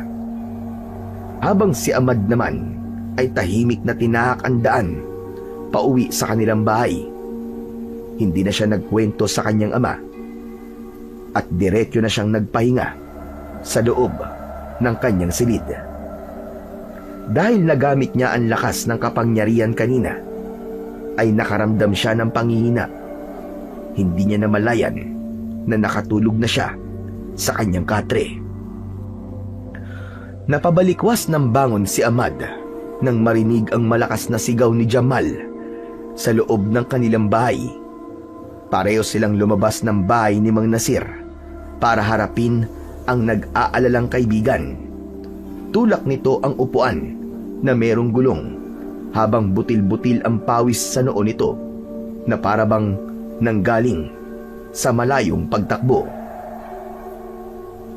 Ahmad! Ahmad Mang Nasir! Tulungan niyo po kami ni Nanay! Marami po sumalakay na halimaw sa bahay namin! Marami rin po ang sugatan! Nilulusob na po tayo ng mga nilalang na umahon mula sa dagat! Hindi na nagdalawang isip si Mang Nasir. Tumakbo ito papalapit sa mag-ina at hinawakan ng upuan ni Aling Inda. Sige! Magmadali kayo! Pumasok kayo sa loob ng bahay! Magtago kayo ron! Ako na ang bahalang humarap sa kanila! Mang Nasir, huli na po! Nariyan na po sila! Tingnan niyo po sa labas ng bakuran niyo! Sabay-sabay na napatingin ang mag-ama sa bahagi ng bakuran na itinuro ni Jamal. Ganun na lamang ang panlalaki ng kanilang mga mata nang makita ang pangkat ng mga nilalang na ang ulo ay isda at ang kalahati naman ng katawan mula sa dibdib ay sa tao. Ngunit may mga kaliskis ng isda sa balat. Lahat ay umaangil na parabang nag-aagawan na aso. Malilikot ang malalaking mga mata ng mga nilalang na para bang naghahanap ng iba pang mabibiktima. Sa gitna ng mga ito ay ang pinakapinuno ng aswang na Tambanocano. Tumutulo ang malapot na laway na nagpalitaw sa malalagari nitong mga ngipin, habang ang bibig ay halos umabot sa batok ng aswang. Tay, sila ang mga aswang na Tambanocano. Sila rin po sumalakay sa tribo natin nun. Bilisan niyo po! Sumama po kayo kay Aling Inda! Ako na po ang bahalang humarap sa kanila! Iligtas niyo po ang sarili niyo, Tay! Tumigil ka nga! Nagpapakamatay ka ba? Hindi mo sila kayang labanan, anak! Baka halimaw sila! Halika na! Pumasok na tayo sa loob ng bahay! Ako na ang bahalang lumaban sa kanila! Hindi mo kailangan gawin to! Tay, magtiwala po kayo sa akin. Ako ang higit na may kakayaang lumaban sa kanila. Kaya sige na po, pumasok na po kayo sa loob ng bahay. Ikaw naman, Jamal, kunin mo ang sibat ko sa loob ng kwarto ko. At kahit anong mangyari, protektahan mo si tatay at si Aling Inda. Naiintindihan mo? Hindi na nakapagsalita si Mang Nasir dahil biglang umalingaw-ngaw ang boses ng pinuno ng mga aswang na Tambanocano. Nakakatakot ang itsura nitong nakanganga ang bibig na para bang kinakapos pa ng hangin. Kitang-kita ang malalagari nitong matutulis na mga ngipin habang may tumutulong malapot na likido. Kahit sino ang lumaban sa inyo, ay papatayin ko. Walang makakatakas sa akin. Isinusumpa ko na dadadak ang dugo ng mga tao sa isla nito. Hindi! Hindi ko hahayaan na magtagumpay ka sa mga binabalak mo. Dadanak ang dugo niyo sa lupa. Tandaan niyo yan. Isinusumpa ko na ako na ang hahatol sa mga buhay niyo at wala ng tao mamamatay sa mga kamay niyo. Kaya tumanda kayo dahil dugo niyo na ang dadanak sa lupang ito. Masyado ka pa rin matapang, bata. Sige, ipakita mo sa akin ngayon ang tapang mo. Panoorin mo kung paano kung unti-unting pinapatay ang mga tao rito. Mga alagad, atakin ang batang may taglay ng mutya ng ngipin ang pating. Matagal na natin siyang hinihintay, kaya huwag na natin siyang patatakasin. Patayin siyang lahat! Kasabay ng pag-alingaw-ngaw ng boses ng pinuno ng mga Tambanocano, ang pagsigaw rin ni Ahmad sa kanyang ama para itago na si Aling Inda sa loob ng kanilang bahay. Ganon din si Jamal na inutusan niyang kunin ang kanyang sibat. Malakidlat na kumilos ang kaibigan niya para kunin ang sibat sa loob ng kanyang kwarto, habang si Mang Nasir naman ay mabilis na ipinasok sa loob ng bahay si Aling Inda. Saktong pagbalik ni Jamal ang paghagis ng sibat sa kanyang kinaroroonan at nakalapit na rin ang mga aswang na Tambanocano. Inihampas ni Ahmad ang sibat sa muka ng nakalapit ng kalaban. Bumagsak ito sa lupa at natupok ang katawan. Naramdaman niya ang paglapit sa kanya ni Jamal. Dala nito ang isang matalas na itak. Ahmad, tutulungan kita. Gamitin mo si Bat. Kailangan natin lumaban sa kanila. Kasabay ng pagsugod ng mga kalaban sa kanilang kinaroroonan, ang muling paghampas naman ng sibat ni Ahmad sa mga kalaban. Tumama ang kanyang sandata sa dibdib ng mga ito dahil sa malakas na epekto ng kanyang armas. Pabalik na bumagsak ang mga ito sa lupa habang namimilipit sa sakit na parabang unti-unting sinusunog ang katawan ng mga ito. Napuno ng pag-angil ang mga kalaban dahil sa labis na galit, lalo na nang masunog ang katawan ng mga kasamahan ng mga aswang na Tambanocano. Masyado mo akong ginagalit, bata. Hindi ako makakapayag na matalo mo kami sa laban. Sige, atakihin sila. Patayin at wala kayong ititira. Pumunta sa gitna si Ahmad kasama ang kaibigan niyang si Jamal. Maya-maya pa ay lumabas na rin sa bahay si Mang Nasir, dala ang sarili nitong sibat, habang si Jamal naman ay ang itak nito na madalas na ginagamit sa pagsisid ng perlas.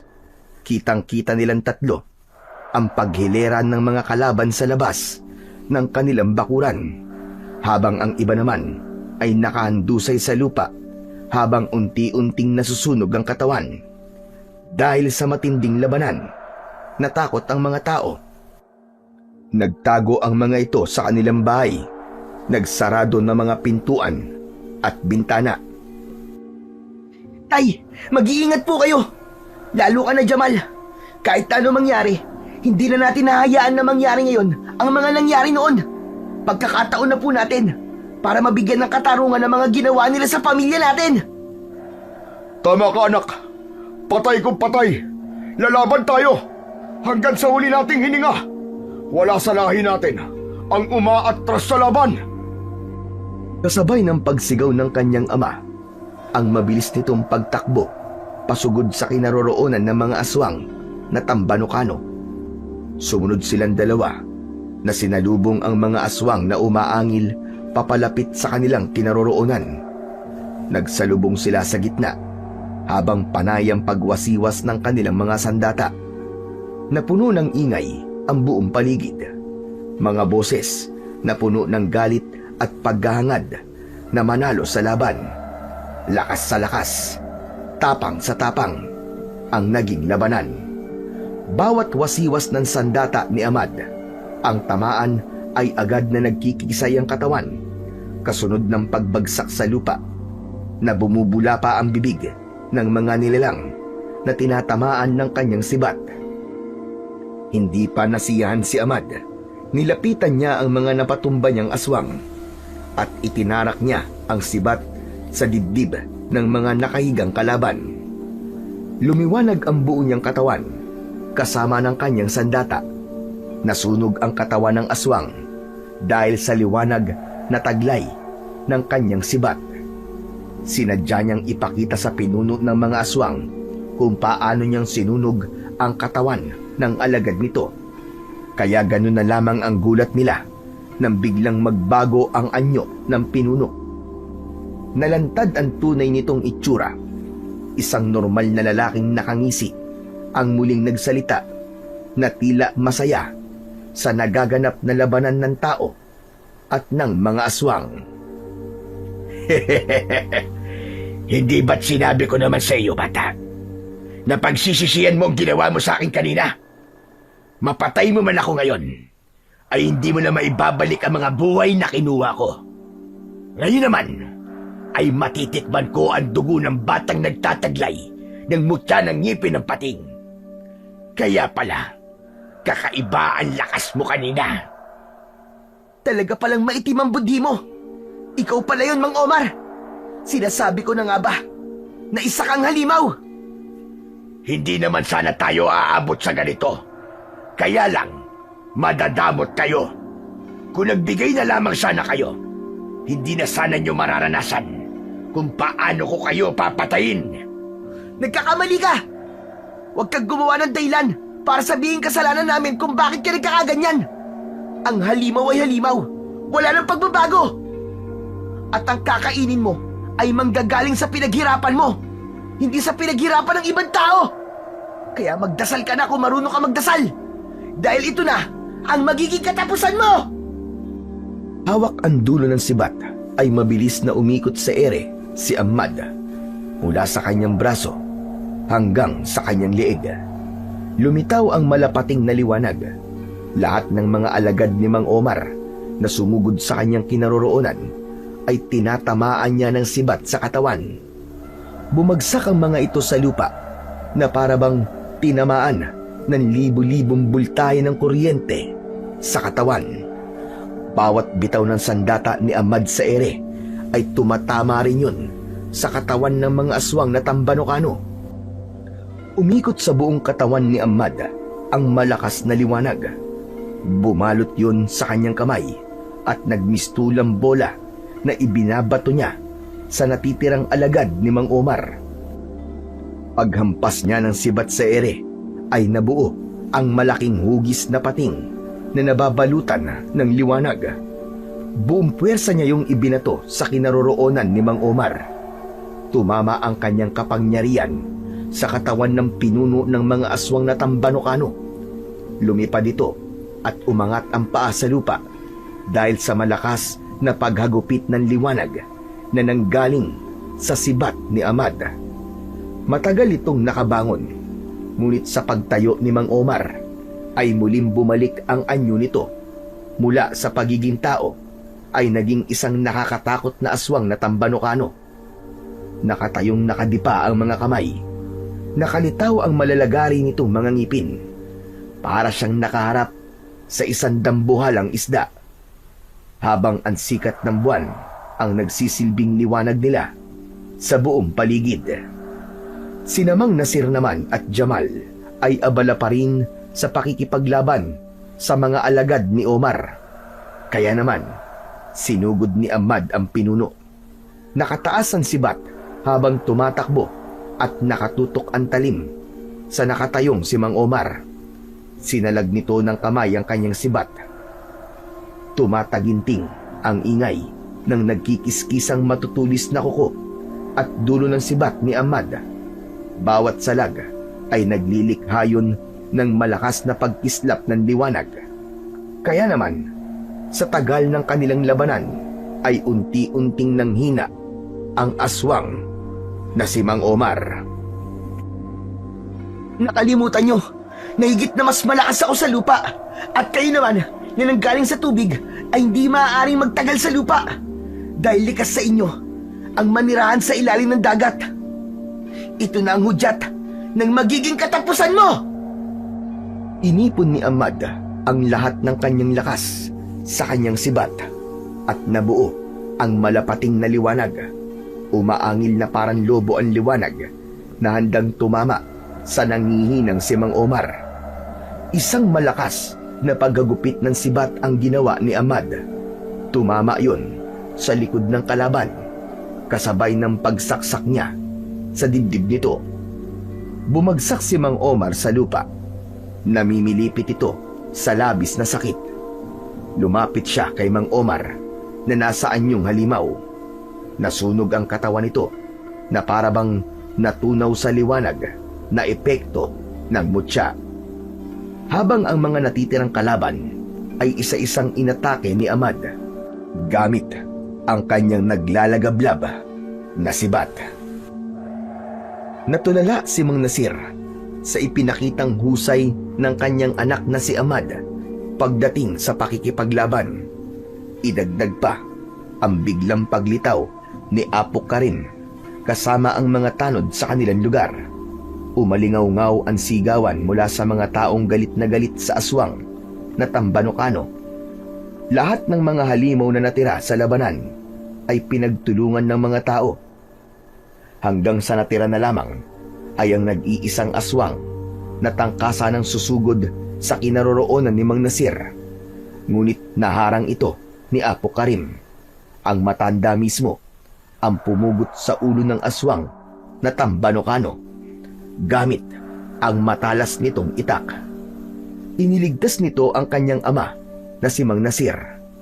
Pansin ni Ahmad ang pagkailang sa dalawang lalaki na parabang matagal nang magkakilala ang mga ito.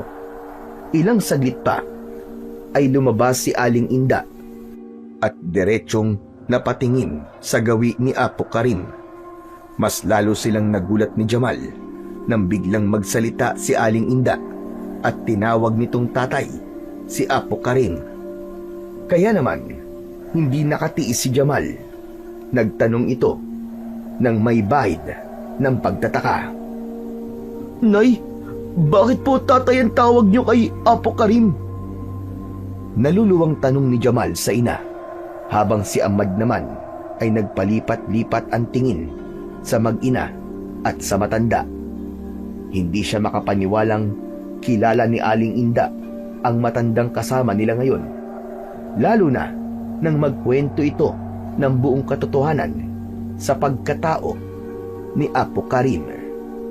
Sinabi ni Aling Inda na totoong apo ni Apo Karim si Jamal dahil ang matanda ay ama ng tatay ni Jamal. Tama ka, Jamal, sa mga narinig mo. Totoo kitang apo. Dahil anak ka ni Adarom. Pero meron pa akong hindi nasasabi sa iyong mag-ina. Dahil ang mag-amang kaharap nyo ay kadugo nyo rin.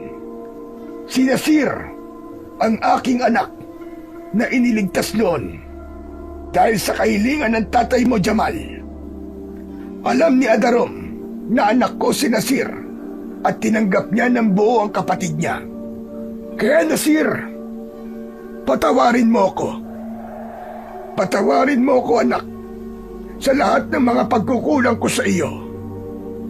Hindi nakapagsalita si Mang Nasir, ngunit may luha ang mga mata nito habang nakatingin kay Apo Karim.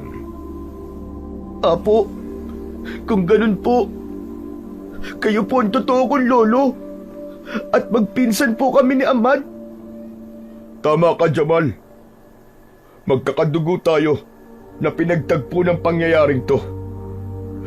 Matagal ako nagalit kay tatay dahil hindi ko matanggap na mas pinili niya kayo kaysa sa amin ang anak ko. Nakalimutan kong magmahal ng isang ama.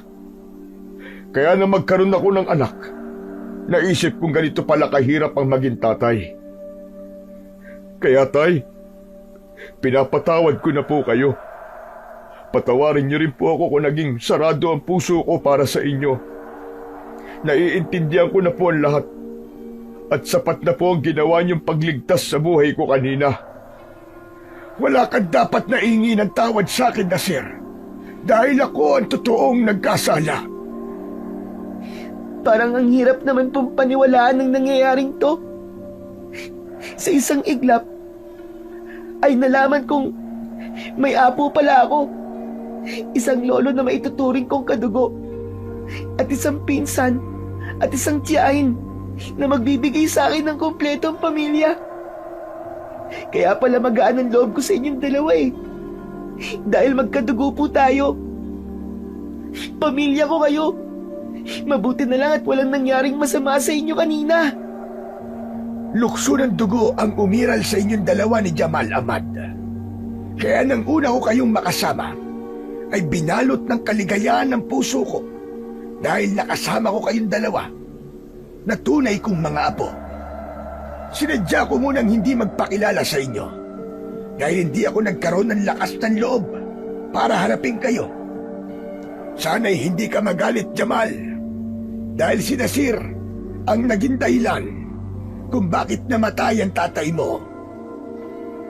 Alam ko naman po na ibinuwis po ni tatay ang kanyang buhay dahil yun ang nakikita niyang nararapat na gawin para makaligtas kahit isa sa kanila magkapatid. Ipinagmamalaki ko po ang pagsasakripisyo ni tatay para sa kanyang pamilya. Kaya po pala may sunog sa katawan si tatay. Dahil bahagi yun ng nakaraan nila ni Tio Adarom. Salamat, Jamal ah. Kung hindi dahil sa tatay mo, marahil matagal nang nasunog ang tatay ko dahil sa mga nilalang na sumalakay sa tribo natin noon. Pero ngayon, nabigyan na natin ng katarungan.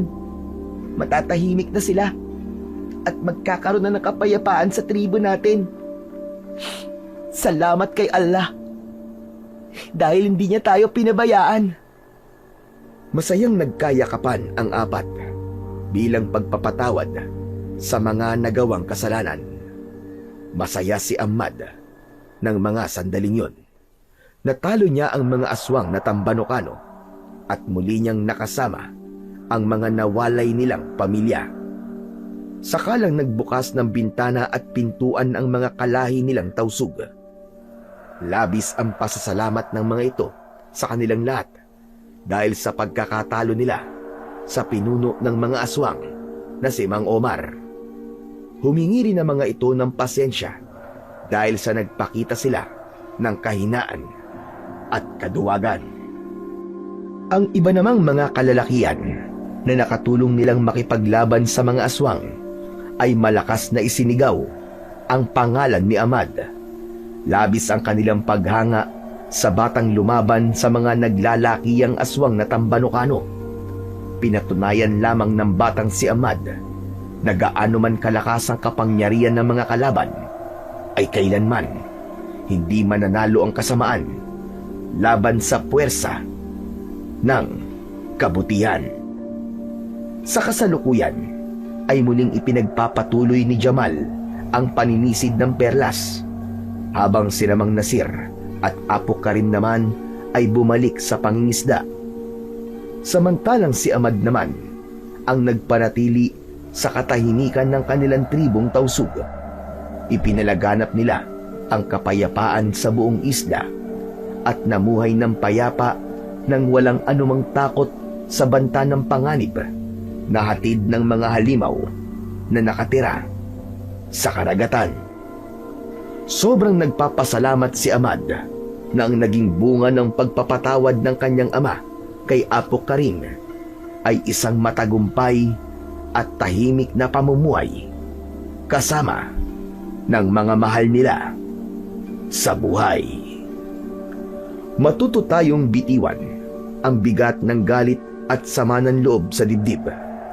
Huwag nating hayaan na sirain tayo ng kasamaan, dahil ang pagpapakumbaba at pag-unawa ay pagtanggap sa lahat ng ating pagkakamali. Matuto tayong maging mas maunawain sa kahinaan ng iba, sa halip na sirain ng galit ang relasyon. Matuto tayong ayusin at patatagin ito sa pamamagitan ng pag-uunawaan. Hindi lamang ang nakasakit ang nakikinabang, kundi tayo rin, dahil hindi na tayo biyag ng galit. Ang tunay na pagpapatawad ay bunga ng pagmamahal at kabutihan ng puso. Yun ang tunay na sandata laban sa kasamaan. Kaya naman, mas piliin nating maging mas mabuting nilalang kesa mabuhay sa galit mula sa nakaraan.